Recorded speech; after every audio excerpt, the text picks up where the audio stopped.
What's up? What's up? What's up? Another episode of the Palm Beach Podcast. Today, what we're going to be talking about, or we're going to be watching, is a motivational video of success. So you feel motivated when things are done, even if it's not the perfect outcome. At least you started. So motivation kind of triggers from there. You should never rely on motivation to start, but I do want to give out these motivational videos. I find them very intriguing in the sense of how they can help people. I want to be able to have a channel where I'm kind of influencing in the positive direction when it comes to men. We're at a point in life where we're all kind of searching for the same journey, which is to better ourselves in a sense of the mind, our money, our physicality. I want to be able to provide things that I find interesting as well. Anything that has to do with the mind, how the mind works, psychology, men and women dynamics, the way that human nature works. But body language, at the end of the day, people don't realize body language is a language. If you study people, it's very easy to tell how they feel, how they act a lot of the times. So yeah, I want to start giving out this kind of content. Hopefully you guys like it. So yeah, let's go ahead, jump straight into the video. I'll give my takes at the end. But yeah, hopefully you guys enjoy it. Let's go. Every night I dream of freedom, and then I open my eyes and I'm in the same familiar jail cell. I take a few minutes to swallow my disappointment and begin my morning push-ups. Maybe tomorrow I'll wake up somewhere else. I've not lost hope. This is important, especially if you are at home and you're not yet as successful as you want to be, if you don't have your life in exactly the place you want it, if you still feel trapped, whether it's financially or some other way. You wake up and you must be dreaming of freedom, but when your eyes open, after the disappointment, swallow the disappointment, take a minute and look around you and say, I deserve more than this. But then, what's the important point? You must begin to work instantly. I did not miss a single day of training in that jail cell. I didn't sit and say, I'm too depressed, I'm too sad, it's too cold in this freezing cell, I didn't eat enough because it's Ramadan. No excuses. Every single day we trained, we woke up disappointed, we swallowed the disappointment, and we got to training every single day. If we could train in a freezing cold jail cell in Romania, the cockroaches all around us, with no idea when we're going to be allowed freedom once again, you can train in a nice gym, air-conditioned gym in California. What is your excuse? If you imagine something truly and fully, if you truly completely imagine it, to a degree your body will react to it. Let me give you an example. If you truly imagined yourself at war, day after day, you imagined yourself under attack, defeating the Matrix agents, you're top G, you're walking through life, the agents are coming, you're doing Aikido, and you're destroying them, and you're the most powerful man in the world. If you truly imagined that and felt it in your mind to the point where you thought you were there and you felt it in your body, I would guarantee you, after X amount of time, you would have a higher testosterone level and your muscles would be stronger than if you didn't. I will guarantee you that. So first things first, you need to be worthy of respect. And you're going to be worthy of respect through having things which are difficult to acquire. So first things first, the basic things, you need to be very focused on trying to make money, because people listen to you when you have money. They just do. Secondly, you need to be in fantastic physical condition, because when you're in fantastic physical condition, it cannot be bought. It must be earned, and people know that. If someone walked in to sell me something and they were obese, I would not trust them the same as if they were in fantastic physical shape, because I'd say, I don't think you have dedication and heart. There's something about you that I just wouldn't trust you the same. So fantastic physical condition and money is the first thing. The second thing, whatever your ideas are, you need to learn how to communicate them. Speaking is a superpower in and of itself. You need to become a fantastic communicator. You need to be comfortable in all realms of communication. You need to be persuasive. You need to be comfortable arguing. You need to be good at debating. There's a lot of people out there in the world who have ideas that they can't even project into somebody else's mind. How are you gonna rule the world with that? How are you going to get your ideas out there and make an influence if you can't make other people understand exactly what you think? That's the first thing. Second thing, once they understand exactly what you think, you need to make them agree with what you think. These are two different skills. Must be practiced and must be learned. If you're 20 years old and you want to change the world, you need to be having endless debates, endless, without resorting to name calling, not on Twitter like a dummy, in person. And you need to come across in a way that people agree with you.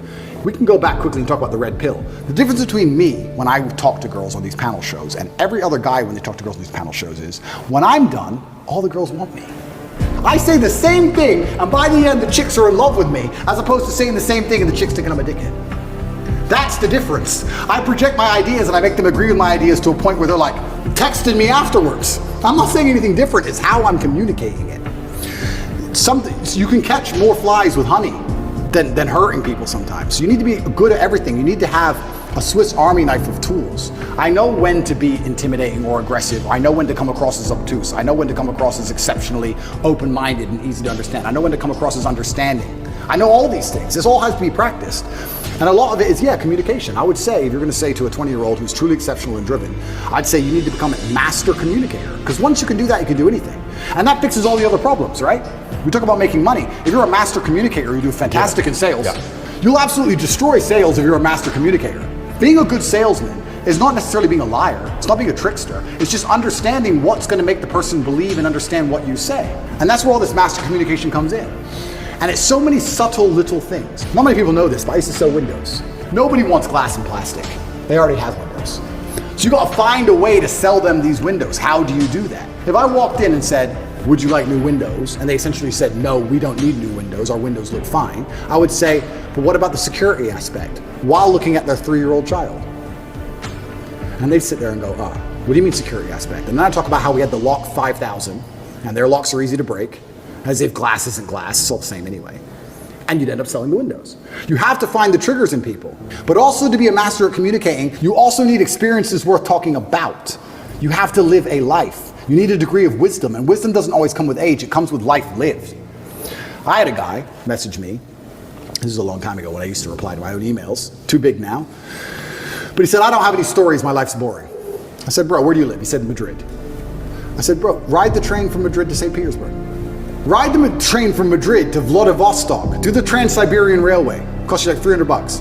He goes, oh, but what if I get robbed? Exactly! That's exactly the point! What if you get robbed? Now you have a story. Maybe you'll die, maybe you won't. But you have a story. Don't bring your watch. If you got a Rolex, no one wants to rob you anyway. Don't worry about it. You're brokey. Get on the train.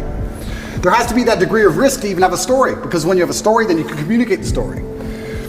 You can't be an empty vessel either. So when you say you're telling me how I build this 20-year-old into a super soldier. Yeah, he has to be a master communicator, but he also has to do things which are risky. Risk has value intrinsically linked to it, intrinsically. This is why people, when you do risky things, people want to hear the story. Your coolest stories involve risk. Something went wrong, this could have happened, I almost this, I made it out. Without these risks, you haven't got it. So I would say to the 20-year-old, do what I did, get in the cage, get in the ring.